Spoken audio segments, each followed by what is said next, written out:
Artinya begini, ketika bahan bacaan kalian bagus dan sumbernya terakreditasi, lebih bagus lagi informasi yang kalian dapatkan. Lebih bagus lagi sumber yang kalian dapatkan. Karena ada beberapa dosen yang memang peduli tentang sumber itu dan ada beberapa dosen yang ya udahlah yang penting bisa menjelaskan is okay. Tidak peduli sumbernya mau berasal dari jurnal terakreditasi atau jurnal predator. Tapi saya ingatkan sekali lagi, jurnal yang terakreditasi itu keabsahan tulisannya sudah terakui. Seperti itu saja bedanya. Bukan berarti jurnal yang belum terakreditasi Sinta, yang selain dari jurnal aktif atau jurnal esa unggul tersebut tidak tidak bisa digunakan sebagai bahan, bukan seperti itu ya. Bisa tergantung penerimaan dari dosen kalian, dari dosen pembimbing kalian ya.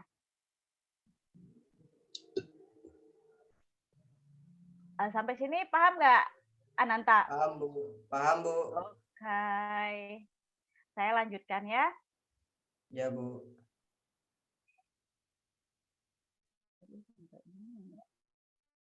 Nah, jadi sekali lagi saya jelaskan, apapun alasan seseorang melakukan tindakan plagiat bukanlah satu pembenaran atas tindakan tersebut. Jadi dia mau beralasan seperti apa, tetap itu adalah sebuah pencurian karya atau gagasan orang lain.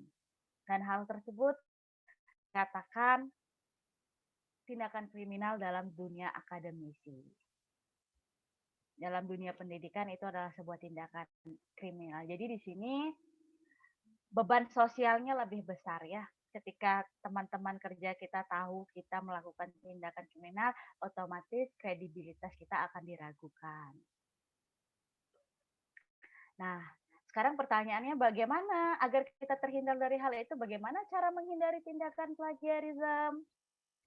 Pertama, karya mahasiswa dilampiri dengan surat pernyataan bermaterai yang menyatakan bahwa karya ilmiah tersebut tidak mengandung unsur plagiat. Tentunya bagaimana tahu ada unsur plagiat atau tidak? Sudah ada tes plagiarisme setelah karya tulis tersebut jadi. Kalau untuk di kampus kita itu batasan plagiarisme itu 30% ya.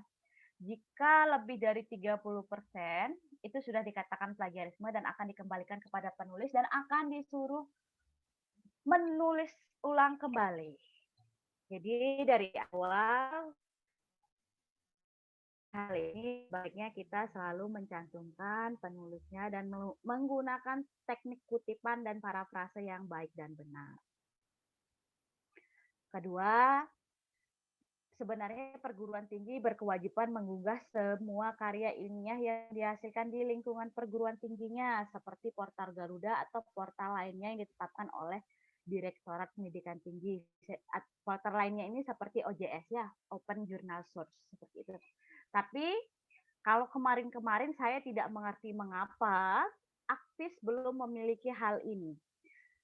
Saya tidak tahu, kalau dilihat-lihat, kalian kan mengambil karya tulis itu kalau nggak dari kakak tingkat kalian ya dari sumber-sumber yang ada. Artinya dari sumber-sumber yang kalian cari di internet. Sementara cek plagiarisme ini adalah base datanya itu berasal dari apa yang diterbitkan di internet. Sementara karya tulis kakak kelas kalian kan tidak diterbitkan. Jadi banyak tuh kalau yang kakak kelas yang kalian tuh plagiarisme semua tuh. Banyak yang mengopas dari punya kakak kelasnya. Nah, maka daripada itu, untuk menghindari hal tersebut, seharusnya perguruan tinggi mengunggah semua karya ilmiah. Ini sudah ada wacana, Akvis akan bukan Akvis ya, WAS lagi nih. Sudah ada wacana bahwa karya tulis kalian akan diunggah. Untuk apa? Untuk menghindari plagiarisme pada adik kelas-kelas kalian selanjutnya. Seperti itu ya. Jadi kalau mau mengutip atau mengambil bahan dari punya kalian, bukan kopas lagi. Sudah mulai menggunakan teknik penulisan yang baik dan benar. Saya nggak tahu kalau ini sosialisasi terkait UU nomor 19 ini sudah pernah belum dilakukan di UHS. Karena kalau saya dulu, sepengalaman saya kuliah di universitas yang berbeda, di Udayana dan di UMS, hal ini selalu tersosialisasi. Saya tidak mengerti kenapa di UHS belum ada sosialisasi terkait hal ini. UU nomor 19 ini. Apa mungkin sudah di tahun-tahun sebelumnya, saya tidak mengerti karena saya juga baru di UHS. Sebelumnya kalian pernah nggak dapat sosialisasi terkait tentang hak cipta? Belum, Bu. Bu. Oh, saya nggak ngerti ya. Mungkin akan ada hal seperti ini karena sudah berbentuk universitas. Jadi siap-siap aja lah kalian. Nah, selain bentuk pencegahan yang diatur dalam peraturan kementerian tadi, ada langkah yang harus diperhatikan untuk mencegah dan menghindari plagiarisme, yaitu melakukan pengutipan dan melakukan parafrase. Di mana teknik mengutip itu adalah menggunakan dua tanda kutip. Jika mengambil langsung satu kalimat, artinya kalimatnya itu tidak diubah sama sekali dan menyebutkan sumbernya. Jika kalimat yang kalian ambil itu kalian ubah menggunakan kata-kata kalian sendiri tanpa mengurangi maknanya, itu disebut parafrase. Kalau tidak diubah, maka akan menyantumkan tanda kutip. Lalu menuliskan daftar pustaka atas karya yang dirujuk dengan baik dan benar. Ini kalau metode yang kita gunakan di UHS menggunakan APA style ya. American Psychological A-nya itu saya lupa apa kepanjangannya. Pokoknya APA style gitu metode penulisan daftar pustakanya. Tadi sudah saya jelaskan sedikit tentang parafrase di mana tetap menyebutkan sumbernya, di mana parafrase tersebut mengungkapkan ide atau gagasan orang lain dengan menggunakan kata-kata sendiri tanpa merubah maksud, makna, ide atau gagasan penulis sebelumnya dan tetap menyebutkan sumbernya. Saya contohkan seperti ini. Misalnya saya membaca buku nih. Saya membaca buku dan di dalam buku itu menuliskan kalimat seperti ini. Di dalam buku itu dikarang oleh Ani pada tahun 2010. Nah, di dalam buku itu Ani mengatakan bahwa seperti ini tulisannya. Dewita pergi ke pasar bersama ibu di hari Minggu.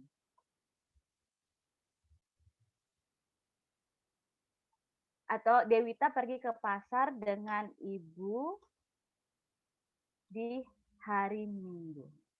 Saya tidak mencontohkan bagaimana menggunakan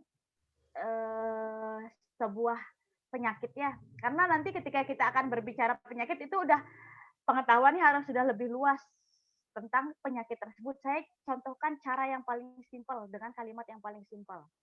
Oke? Nah, di dalam buku yang dikarang Ani itu tertulis seperti ini.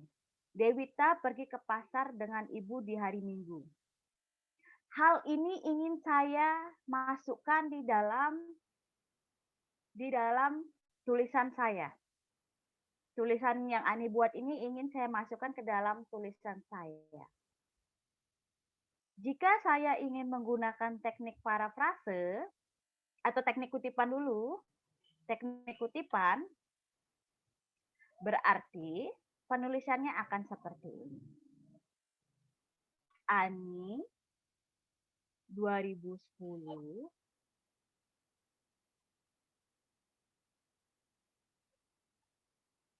Di dalam bukunya yang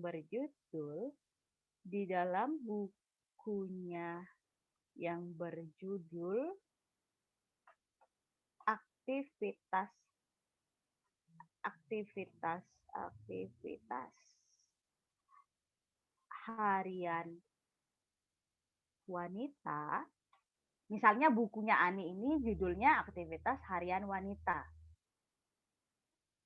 Jadi Ani 2010 di dalam bukunya yang berjudul aktivitas harian wanita mengatakan bahwa udah tinggal begini, mengatakan bahwa titik 2 tinggal kopas. Dewita pergi ke pasar dengan ibu di hari Minggu. Ini adalah teknik mengutip. Ada tanda kutip, menyebutkan sumbernya, ada penulisnya, tahun bukunya, dan judul bukunya. Ini dikatakan kutipan, teknik mengutip. Apakah ini dikatakan plagiasi? Tidak. Karena ada sumbernya, mencantumkan sumbernya, dan memberikan tanda petik 2.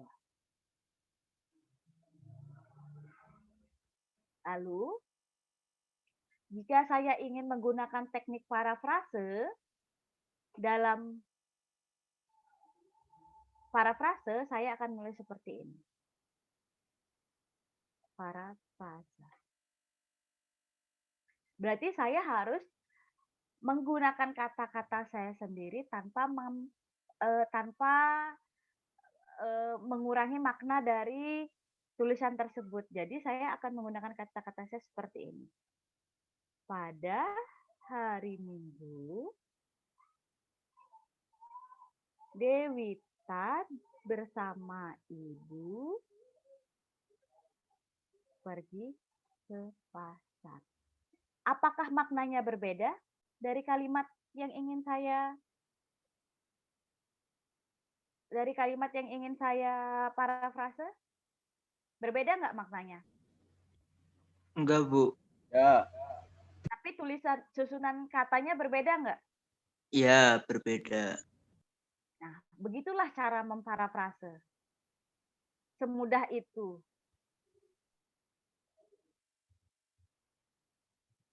Paham ya, sampai sini bisa bisa menerapkan cara mengutip dan cara parafrase. Tapi kalau saya lebih senang menggunakan cara parafrase ketika saya ingin menulis satu karya ilmiah. Ini saya bercerita tentang diri saya ya. Kenapa saya lebih senang menulis dengan cara parafrase?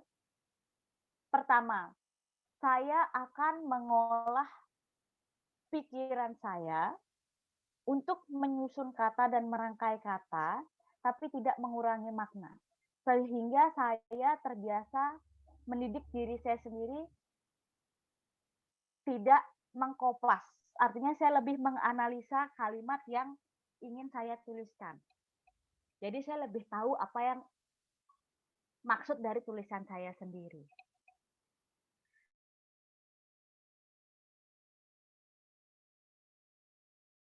Pertama, karena sistem tulisan, ketika saya menggunakan parafrase, saya pasti akan mencantumkan sumbernya dengan seperti ini.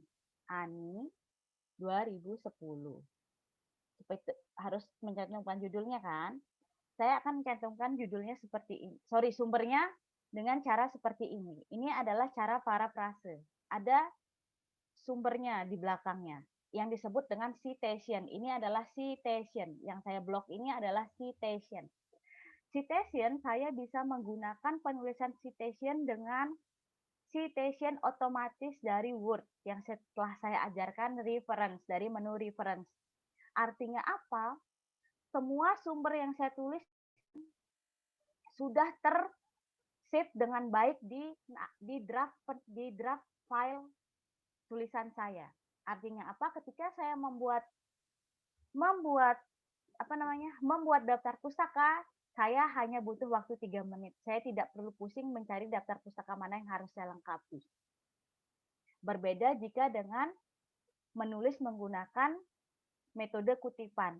Jadi nanti di daftar pustakanya ini kan tidak terdetek kita tidak memasukkan ini nih, tidak memasukkan data di citation otomatis, jadi tidak terdetek kan ketika kita mau buat daftar pustaka. Jadi sumber kutipan ini harus saya tuliskan secara manual di daftar pustaka. Jadi saya kerja 2 kali.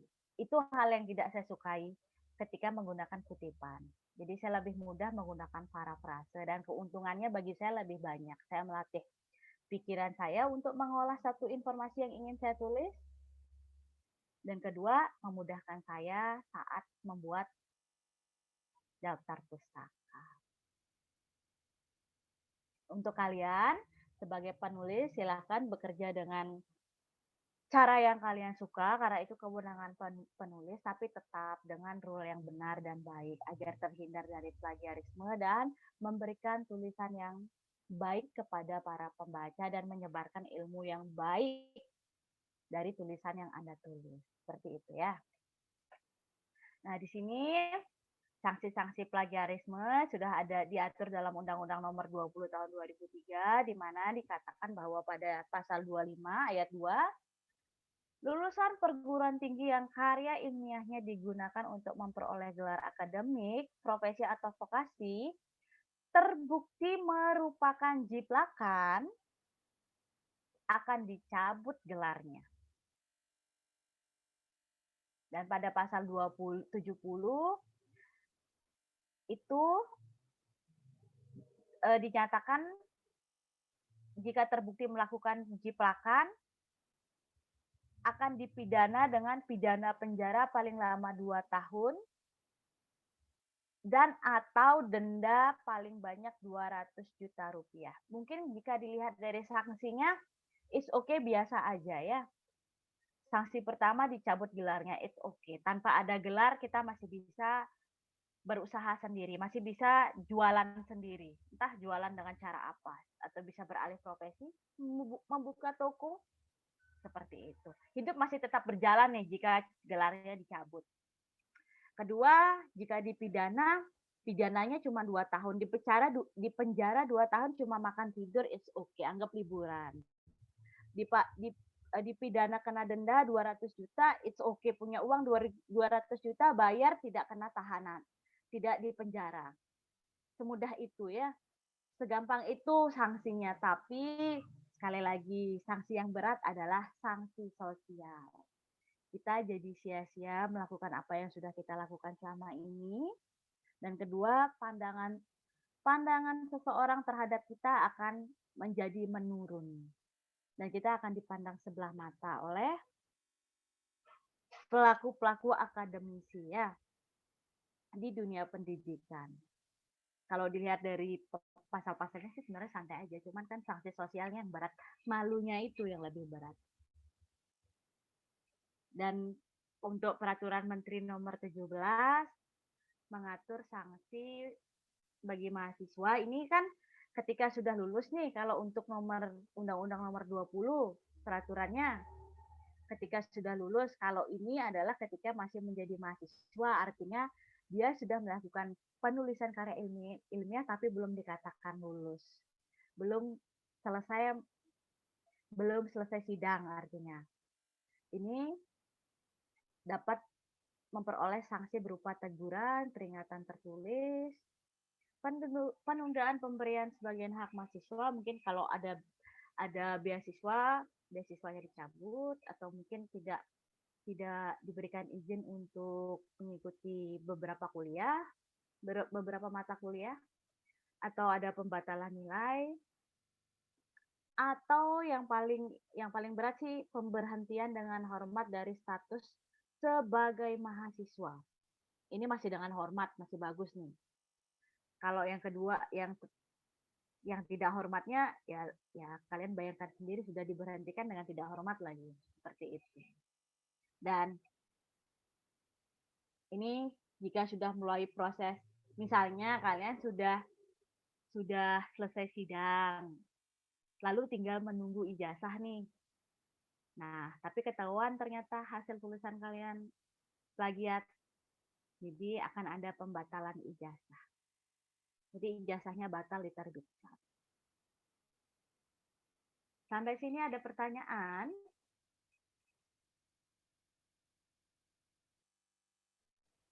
Halo. Devi bilang nggak tanya, Bu. Siapa? Kakak Kay. Halo. Ada yang mau nanya nggak? Kalau nggak ada yang mau nanya, saya lanjutkan. Lanjut dulu, Dengan, Bu. Oke, saya lanjutkan cara pertama saya ajarkan yang gampang dulu ya. Cara mencari jurnal terakreditasi Sinta, oke? Ibu. Sebentar, saya stop siapin.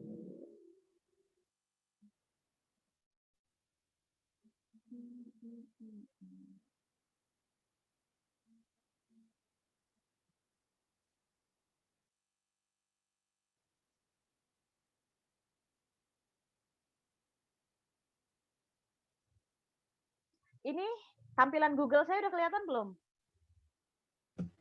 Sudah, Bu. Sampun, Bu. Sampun. Oke. Ini masih banyak nggak teman-teman dari teman-teman yang mencari jurnal dari halaman ini? Iya, Bu. Masih ada? Masih ada banyak. Oke. banyak. Oke, kalian masih noob berarti ya. Saya buat kalian jadi pro sedikit sekarang. Ya, belajar, Bu. Masih polos. Oke. Saya buat akan jadi lebih ahli sedikit. Jadi, ketika kalian mencari jurnal dari Google seperti ini masih banyak jurnal predator. Bahkan beberapa mungkin akan keluar seperti tadi bentuknya jurnal, bentuk naskahnya jurnal, tapi ternyata dia tidak diterbitkan dalam jurnal. Itu masih banyak. Jadi kesalahan pencarian data melewati halaman ini lebih besar. Saya tidak sarankan kalian mencari data dari halaman ini. Jika memang ingin menggunakan Google mencari data, maka gunakan Google Scholar. Gunakan Google Scholar seperti ini. Nah, akan muncul tampilan seperti ini. Nah, jika sudah muncul tampilan seperti ini, kalian tinggal ketikkan keywords, kata kunci yang kalian ingin cari. Misalnya kan saya kemarin ingin membuat penelitian tentang osteoartritis genu tuh, tapi saya belum dapat apa sih latihan yang paling tepat untuk menangani problem-problem yang ada di osteoartritis genu. Maka saya akan mengetikkan osteoartritis genu atau knee, fisio, bahasa Indonesia aja ya, fisiote. Kalau ingin mencari bahan bacaan bahasa Indonesia, pakai bahasa Indonesia. Jika ingin mencari bahan bacaan dari luar, gunakan bahasa Inggris keywordnya ya. Fisioterapi. Saya tinggal search. Akan banyak. Ini ada sekitar 587 artikel yang memuat tentang osteoartritis. Osteoartritis knee dan fisioterapi. Kalau ada mahasiswa yang jawab tidak dapat bahan, bohong. Ini begitu banyaknya bahan di sini tentang osteoartritis. Nah, saya ingin menyaring artikel-artikel yang 587 ini, ingin menyaring mana aja sih yang terbitan 10 tahun terakhir. Saya akan ke sebelah kiri layar. Di sini ada bacaan rentang khusus. Saya klik rentang khusus. Saya akan mengetikkan 2010 sampai 2020. Karena saya ingin menyaring artikel yang hanya diterbitkan dalam kurun waktu ini. Saya tinggal telusuri.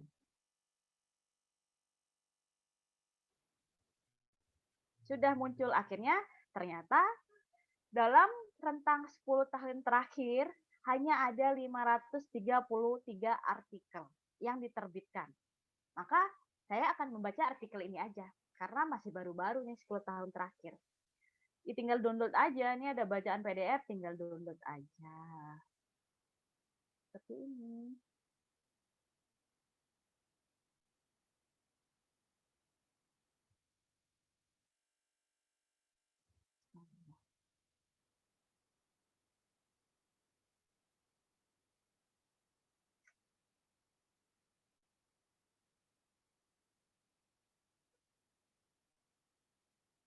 Oh my god, what is that?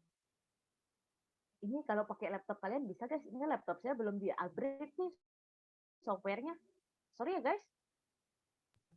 Ya Halo. Bu, gak apa-apa. Yang penting ngerti. Nggak mau, belum ke-update. Ini pokoknya intinya kalian tinggal download aja. Download aja di sini. Nih klik yang ada PDF-nya, ini udah tinggal, ini naskahnya udah siap download nih.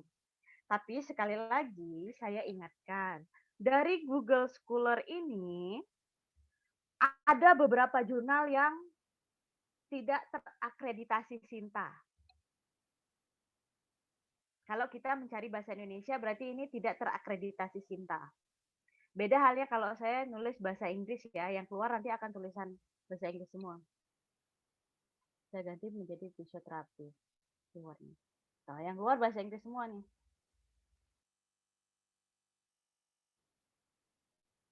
Seperti itu. Dan ini belum tentu semua bahasa yang keluar bahasa Inggris ini belum tentu juga yang terakreditasi Scopus. Artinya bisa jadi ini adalah jurnal-jurnal predator, tapi cara mencarinya memang lebih mudah. Itulah kelebihan dan kekurangannya Google Scholar ya. Pertama, cara mencarinya mudah, tapi kekurangannya adalah kita bisa terjebak di jurnal predator. Jadi terserah kalian ingin mau mencari dengan cara apa nih. Ini kan ada nih Elsevier. Nih saya contohkan ya, dan di Elsevier ini ternyata tidak ada naskah yang siap download kayak gini nih. Yang kayak punyanya si Physiotherapy Management of nih Osteoarthritis ini, saya akan membuka dengan cara seperti ini.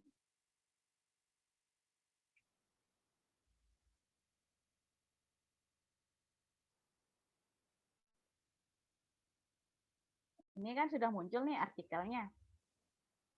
Ini masih tampilan web loh ya. Kalau yang seperti ini masih tampilan web. Kalian hanya ditampilkan abstraknya saja. Ringkasannya saja. Dikit-dikit. Kalau kalian ingin mendapatkan naskahnya, ini kan ada banyak halaman. 302 sampai 6 halaman dong. 302 308 nih halamannya. Berarti ini ada 6 halaman. Bagaimana cara kalian ingin mendapatkan naskahnya? Tinggal klik ini, get access. Sorry, kalau yang ini masih membayar atau ada biaya langganannya nih. Biaya belinya $35, mahal. Agak pelit nih penulisnya. Atau kalian bisa langganan. Ini sih biasanya, saya nggak tahu ya kalau UHS kenapa tidak berlangganan jurnal untuk memenuhi kebutuhan mahasiswanya, saya tidak paham kenapa. Karena kalau di universitas saya dulu, di kampus saya dulu ketika saya menjadi mahasiswa, kampus kami itu berlangganan jurnal dan ID jurnal tersebut diberikan kepada mahasiswa agar mahasiswa bisa mengakses bahan dengan mudah. Karena itu adalah sebagian hak dari mahasiswa. Seperti itu. Tapi jika kalian sudah berlangganan, tinggal klik seperti ini. Tinggal klik akses via your institusional atau membeli. Nah, ini masih membayar semua nih, membayar semua. Saya carikan jurnal yang tidak berbayar.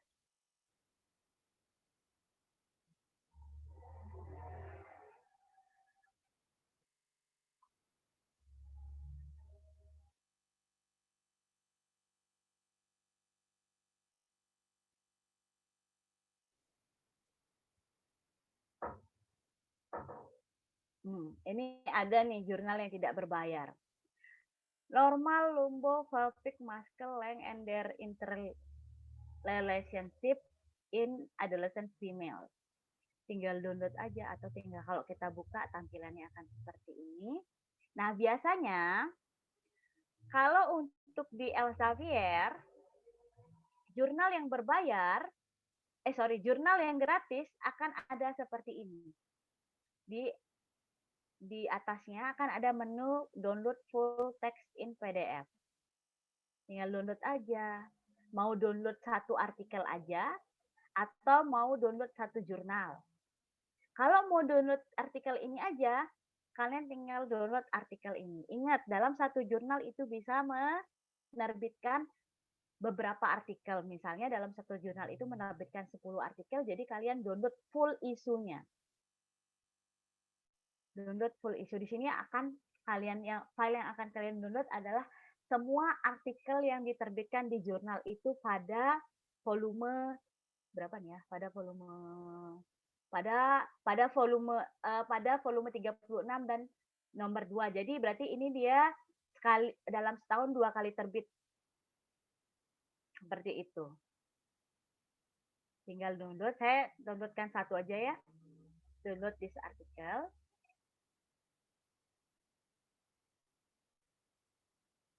Oh my god, lamanya. Lama sekali.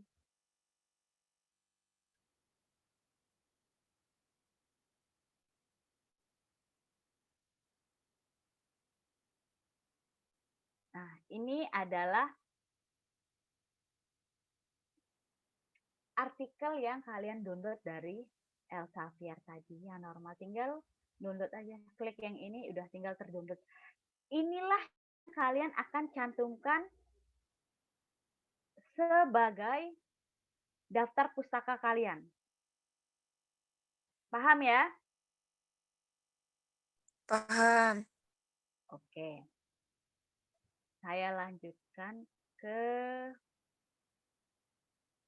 itu pencarian dari Google Scholar. Dengan cara file yang tidak tersedia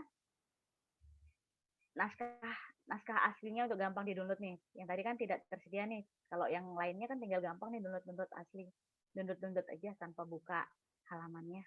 Seperti itu. Untuk Google Scholar, begitulah kelebihan dan kekurangannya yang bisa dipakai. Saya lanjutkan untuk mencari jurnal terakreditasi Sinta. Nah, bagaimana kita tahu jurnal apa saja yang terakreditasi dari Sinta? Maka saya akan pergi ke halaman Sinta, di mana alamatnya adalah, sudah saya catat sih, sudah saya tampilkan di mana namanya? Di slide saya, jadi kalian tidak perlu mencatat. Ristek Dikti IT.